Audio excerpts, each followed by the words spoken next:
여러분, 요새 전문가들이 유튜브에 나와서 노후에 필요한 한 달 생활비가 얼만지 알려주는 영상을 혹시 본 적이 있으신가요? 하지만 이상하게도 그런 영상에 출연하는 전문가들은 한 달 생활비가 부부 기준 600만 원 이상은 필요하다는 등의 너무 많은 비용을 이야기합니다.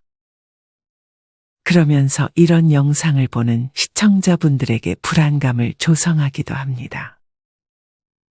전문가분들이 물론 통계를 바탕으로 얘기를 하겠지만 사실 돈은 쓰기 나름인 것입니다.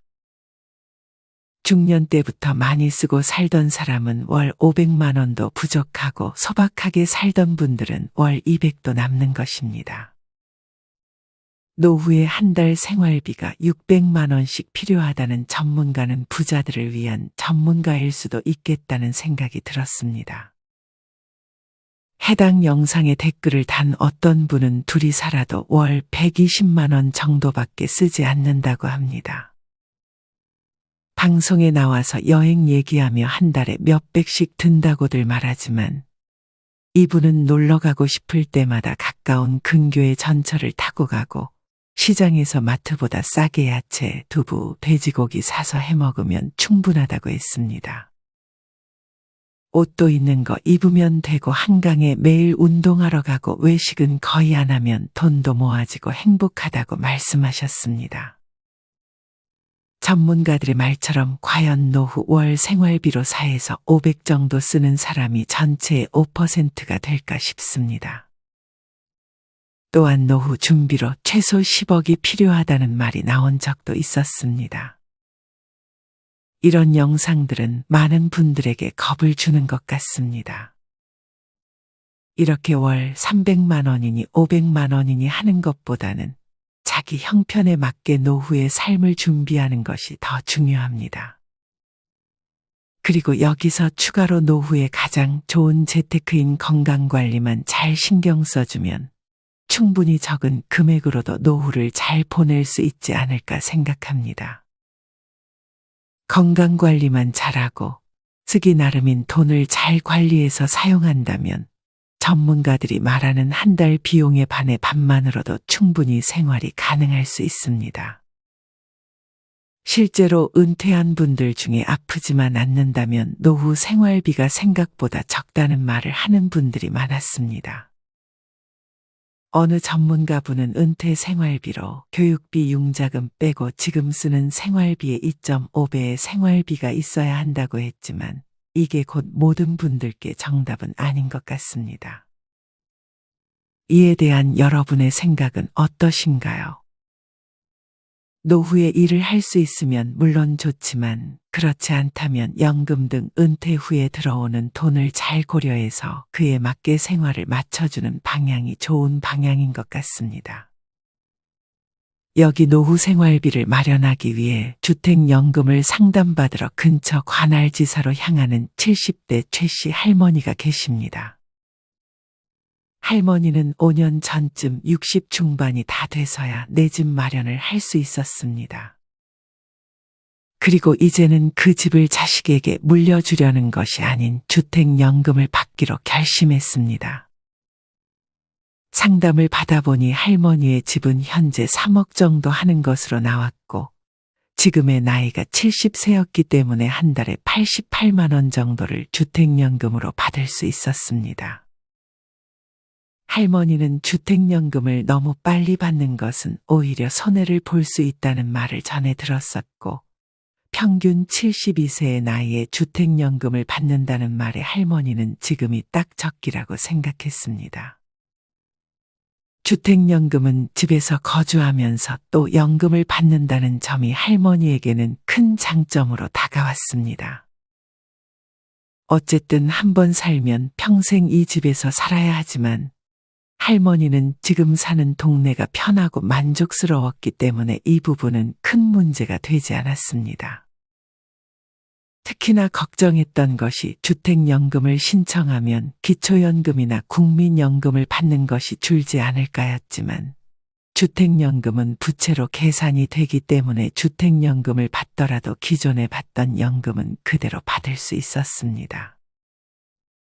주택연금은 대출로 분류되다 보니 일반 연금들과는 달리 내게 수입으로 잡히지 않기 때문에 매달 받는 것이더라도 연금을 받거나 더 나아가 건보료를 산정할 때도 불이익을 당할 걱정을 하지 않아도 된다는 점도 아주 좋게 생각이 되었습니다.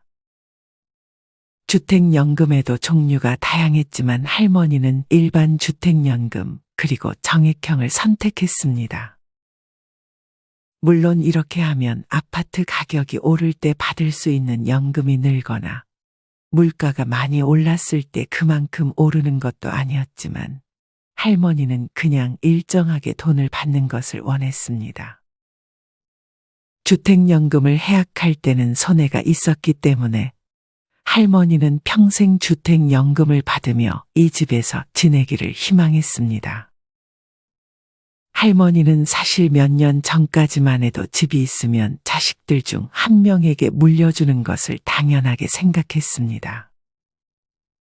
할머니에게는 어떤 심경의 변화가 있었을까요? 최 씨 할머니는 어린 시절 농사를 짓는 집에서 태어났습니다. 큰 분홍은 아니었지만 그래도 마당 한 모퉁이에 노젓가리를 쌓아놓을 만큼 남부러워할 큰 땅이 있었습니다. 최 씨는 7남매 중 둘째로 태어나 부모님이 일을 나가면 동생들을 돌봤습니다. 최 씨가 대부분의 동생들을 업어서 키웠는데 동생들을 업다 종종 떨어뜨리기도 해서 동생들이 땅에 머리를 부딪힐 때면 야단을 많이 맞기도 했습니다. 최 씨는 초등학교를 1, 2년 정도 다니다가 부모님의 농사일을 돕고 동생들을 돌봐야 하는 시간도 빠듯해서 학교를 그만둘 수밖에 없었습니다. 그렇게 시간이 흘러 예전 시절이 그랬듯 부모님은 큰 땅을 맏아들에게 물려주었고 최 씨는 중매로 다른 지역에 시집을 가게 되었습니다. 말은 별로 없었지만 다정했던 남편과 함께 이남 일녀를 낳아 최 씨는 열심히 살았습니다. 최 씨의 남편의 일의 특성상 이사를 많이 해야 했기에 할머니의 가족은 한동안 월세 생활을 해야 했습니다. 이후 불행히도 최 씨의 남편은 새벽에 출근을 하던 도중에 눈길에 미끄러진 차량을 세우려다 뒤따라오던 제설차에 치여 세상을 떠나게 되었습니다.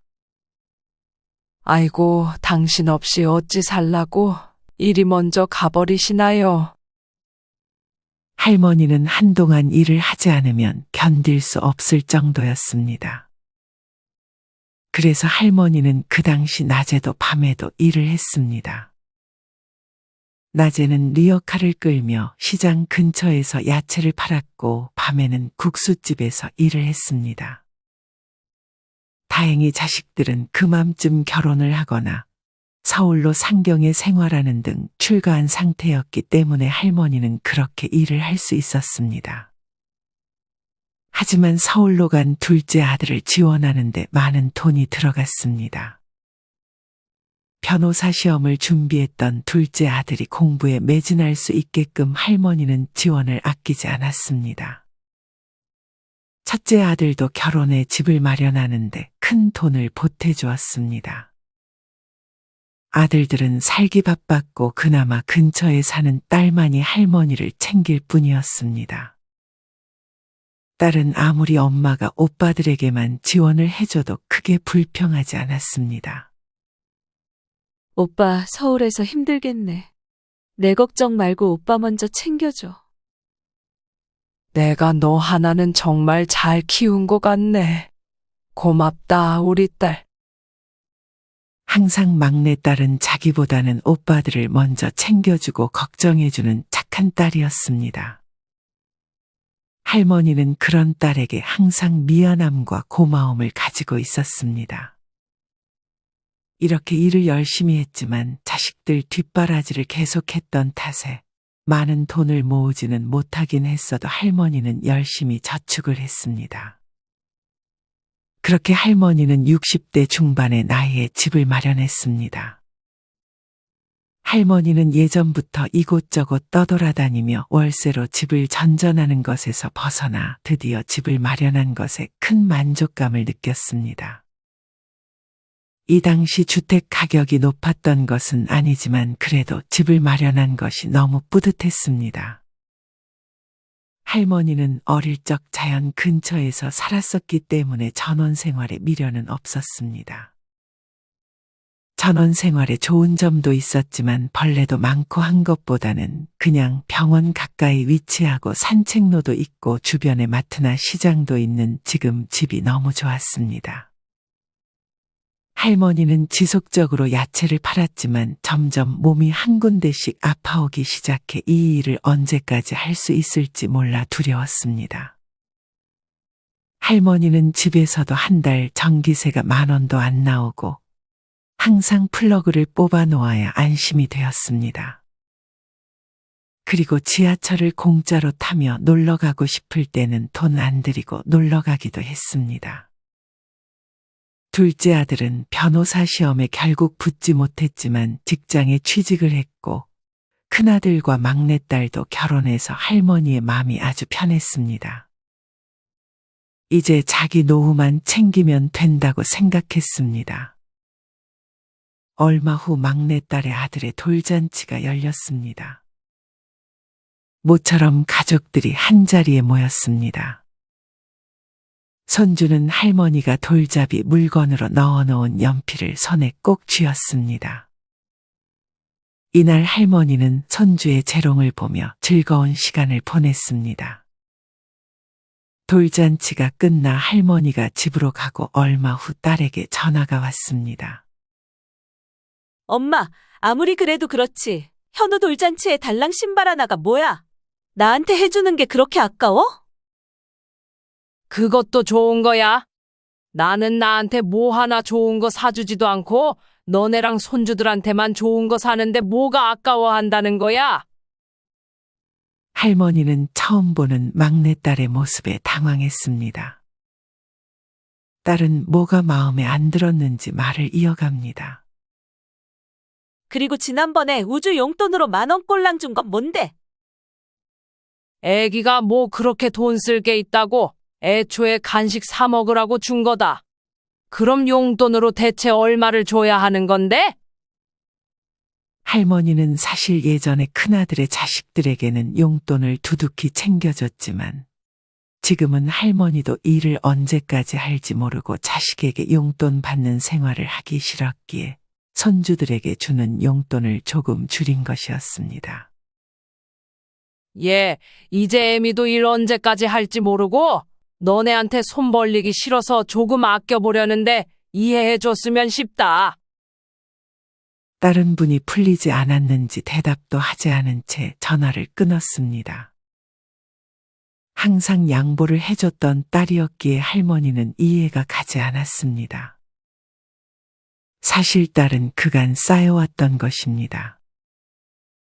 자신이 딸이고 막내라는 이유로 항상 가장 나중에 챙김을 받는다는 느낌을 받아왔고 딸도 사람인지라 그것이 쌓여왔던 것이었습니다.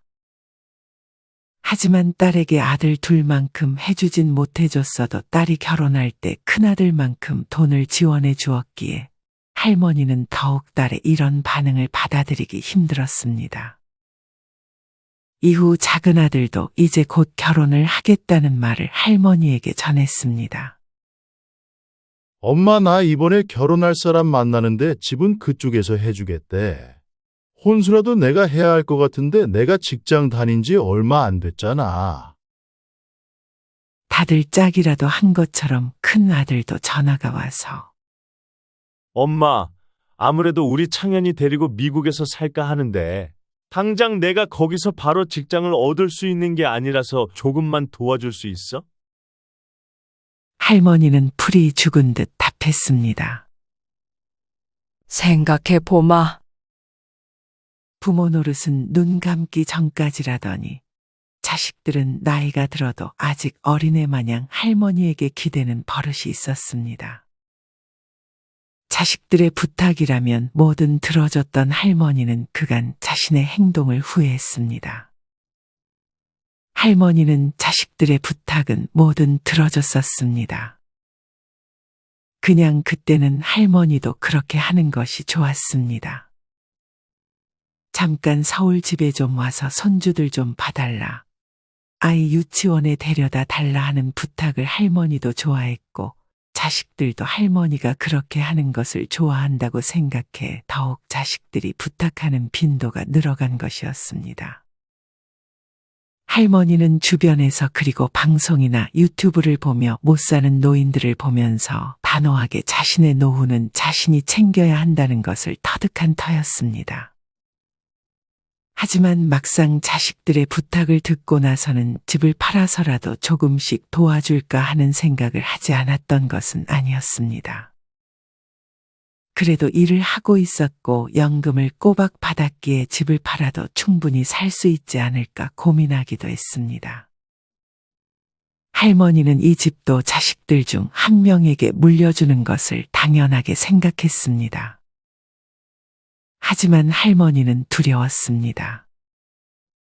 내가 일을 더 못하게 되면 나는 자식들에게 용돈을 받으면서 생활해야 하는 건가? 자식들이 내가 아프면 나를 확실하게 챙겨줄까? 와 같은 생각이 들었습니다.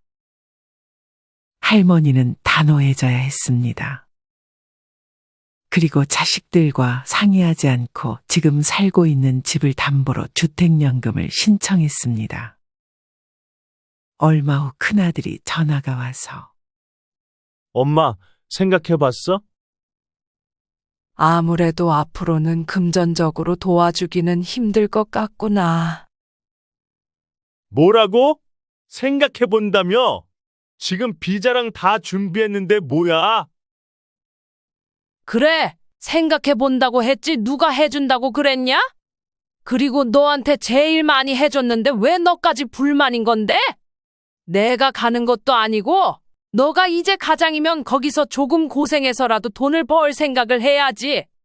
그 나이에도 손 벌릴 생각을 하니? 아들은 화가 났는지 말도 없이 전화를 끊어버립니다. 통화가 끝난 지 채 1분도 되기 전에 작은 아들에게서 전화가 옵니다. 엄마, 내가 한 말 생각은 좀 해봤어. 할머니는 큰아들에게 말했던 그대로 못 도와줄 것 같다며 거절했습니다. 큰아들과의 대화를 듣기라도 한 듯 작은 아들은 큰아들이 했던 말 그대로 하며 같은 반응을 보였습니다. 할머니도 큰아들에게 했던 그대로 손 벌릴 생각 이제는 하지 말라고 단호하게 말했습니다. 뒤늦게 할머니가 집을 담보로 해서 주택연금으로 돌렸다는 사실을 알게 된 딸도 전화가 와. 엄마, 집을 주택연금으로 돌렸어? 내가 오빠들을 위해 희생한 게 얼만데? 양심 있으면 그 집은 놔줘야지. 이제 엄마한테 연락할 생각 없으니까 손주 볼 생각도 하지 마. 딸은 아직도 자신이 받은 게 적다는 걸로 분이 풀리지 않았는지 손주를 가지고 협박을 하며 할머니에게 소리쳤습니다. 할머니도 다 필요 없고 연락할 생각 이제 하나도 없어졌다며 단호하게 말했습니다. 너 결혼할 때 내가 보태준 건 대체 뭐냐? 그리고 손주 봐달라고 할 때마다 너네 집까지 찾아가면서 봐줬는데 해준 게 뭐가 부족해서 큰 소리야? 할머니는 이후에도 걸려온 자식들의 말에 절대 흔들리지 않고 들어오는 돈에 맞춰 생활했습니다. 할머니는 자식들에게 자신의 재산에 대해 다 설명했고 도와줄 수 없다는 상황까지 하나씩 설명했습니다. 재산을 알려주고 자식들이 더 이상 할머니에게 찾아오지 않는다고 해도 상관없었습니다. 차라리 잘 됐다고 생각했습니다. 돈 때문에 잘해주는 자식들은 필요 없다고 느낀 할머니였습니다. 하지만 자식들은 이제 금전적으로 안 되니까 뭐라도 뽑아먹으려는지 할머니에게 부탁하는 것이 점점 늘어갔습니다. 큰아들은 미국 이민을 포기하고 할머니에게 자기 부부가 맞벌이하니 서울로 올라와 손주들을 좀 케어해 줄 수 있겠냐고 물었습니다. 주택연금 해지하면 큰 돈을 내야 된다고 하니 그 돈은 자기가 내줄 테니 그 집 팔고 같이 살자는 제안을 했습니다. 하지만 할머니 지인 중에 이렇게 자기 집을 팔고 아들 부부와 같이 산 사람 치고 잘 사는 사람을 보지 못했습니다. 대부분 아들 부부 눈치보다 요양원에 들어간 얘기는 흔치 않게 들어볼 수 있었습니다. 할머니는 큰아들의 부탁을 거절했습니다. 그러자 큰아들은 엄마 왜 이렇게 내 부탁을 안 들어줘? 이미 내 와이프한테 다 말했다고. 너는 이 엄마를 부하라고 생각하는 거냐? 결정은 니네가 하고 나한테 통보하는 거야. 이제 예전처럼 니네 부탁 다 들어주지 않을 거니까 이런 부탁할 거면 전화하지 마라. 이후 딸도 필요할 때만 연락 와 자기 대신 손주 병원 좀 데려다 줄 수 있냐는 부탁을 자주 했고 그럴 때마다 병원비를 할머니에게 주지도 묻지도 않으면서 은근히 할머니가 받는 연금을 자기 생활비로 대체하는 모습을 보였습니다. 재산 받을 게 없으니까 할머니에게 뭐라도 뽑아 먹으려는 자식들이 참으로 괘씸했습니다. 이후로는 그런 부탁이 있어도 할머니는 몸이 안 좋다는 핑계를 대며 거절했습니다. 자식들은 할머니의 거절이 뭐가 그렇게 분했는지 부탁을 안 들어줄 때마다 다른 사람이 되어 할머니에게 신경질을 냈습니다. 하지만 할머니는 이제라도 이렇게 해야 한다고 생각했습니다.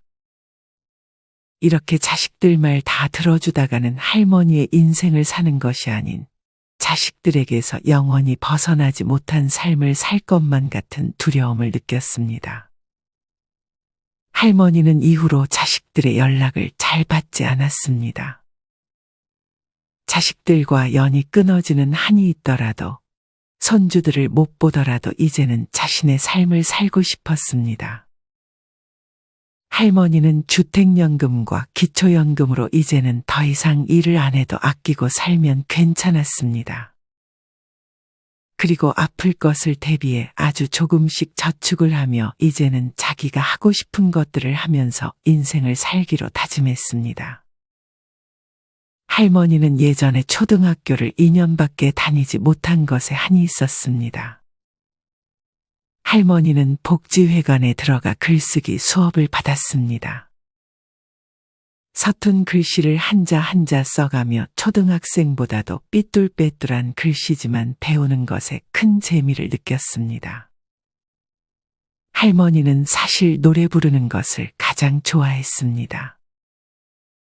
혼자 집에서 밥을 해먹을 때도 집안일을 할 때도 할머니는 항상 흥얼거렸습니다. 할머니가 가장 좋아하는 노래는 가수 주현미의 최고의 사랑입니다. 할머니는 노래도 잘 부르고 싶어 취미 보컬 시니어반에도 들어갔습니다. 할머니는 이렇게 자식들에게서 벗어나 이제는 자신이 좋아하는 것들을 하루하루 즐기며 행복한 노후를 보내고 있습니다. 자식들이 연락이 안 올 때면 가끔 서운하긴 하지만 할머니는 그래도 자식들에게 굳이 먼저 연락하지 않습니다. 자식들에게 해줄 것 다 해줬고 자식들을 위해 긴 인생 살아왔기 때문에 할머니는 그렇게 남은 인생 할머니 자신을 위하며 즐기고 있습니다. 여러분은 이런 최씨 할머니를 보며 어떤 생각이 드시나요? 많은 노인분들이 자식들이 집에 방문할 때나 귀여운 손주들을 볼 때가 가장 즐거운 낙이라고 생각합니다. 그래서 자식들에게 금전적으로 지원해주고 나중에 나를 케어해줄까 의심하면서도 자식들에게 내가 가진 전부를 주기도 합니다. 하지만 인생 말년에는 자식에게 줄 여유가 있어도 눈 감기 전까지는 그 돈을 손에 꼭 붙들고 있어야 합니다. 말년에는 내가 가지고 있는 것을 잘 지키고 자식들에게 손 벌리지 않으며 건강관리를 소홀히 하지 않고 내가 가진 취미를 잘 즐기며 생활하는 것이 가장 좋은 노후의 삶이 아닐까 생각합니다. 여러분이 생각하는 좋은 노후는 어떤 모습인가요? 여러분이 희망하는 노후의 모습을 댓글로 남겨주세요. 이상으로 오늘의 영상을 마치겠습니다. 우리 모든 구독자분들의 행복한 여생을 응원합니다. 다음에 더 좋은 내용으로 찾아뵙겠습니다. 감사합니다.